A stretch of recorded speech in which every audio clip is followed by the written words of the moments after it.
Malaki ang impluwensya ng social media. Kaya kapag pulis ang nagpo-post, malaki ang nagiging impact nito sa paningin ng publiko. Ano nga ba ang pulisiya ng PNP patungkol sa social media? Noong panahon ng pandemya, dumami ang mga PNP vloggers at content creators. Nagpapakita ng kaalaman, serbisyo at kabutihang loob ng kapulisan. Dito nabuo ang PNP Vloggers Group na lumawak bilang PNP Content Creators Group. Pero habang tumatagal, dumami rin ang mga nagba-vlog habang naka-duty, naka-uniforme at gumagamit ng facilities nang walang pahintulot. Ano nga ba ang patas na patakaran at legal na basehan ng kapulisan sa pagpo-post sa social media?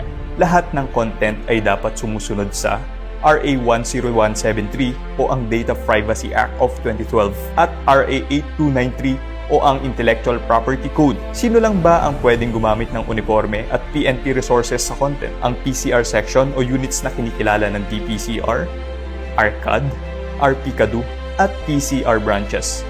Paano naman ang mga pulis na vlogger pero hindi assign sa PCR? Allowed pa rin, pero dapat may disiplina at limitasyon. Hindi pwedeng mag-vlog habang naka-duty. Pinagbabawal ang pagsuot ng uniforme. Hindi pwedeng gamitin ang PNP facilities o equipment at dapat laging sumunod sa PNP social media policies. Paano naman kapag lumabag ang isang pulis? Simple lang, suspension o iba pang administrative sanctions. Dito sa Police Regional Office 3, pinahahalagahan natin ang 3 Ps. Ang strategic direction ng ating Regional Director, Police Brigadier General Ponce Rogelio I. Piñones Jr. Protect the people, pursue peace and order, and promote professionalism. Kasama sa professionalism ang tamang asal sa social media. At ang lahat ng ito ay nakaangkla sa PNP Focus Agenda ni Acting Chief PNP Police Lieutenant General Jose Melencio C. Nartates Jr.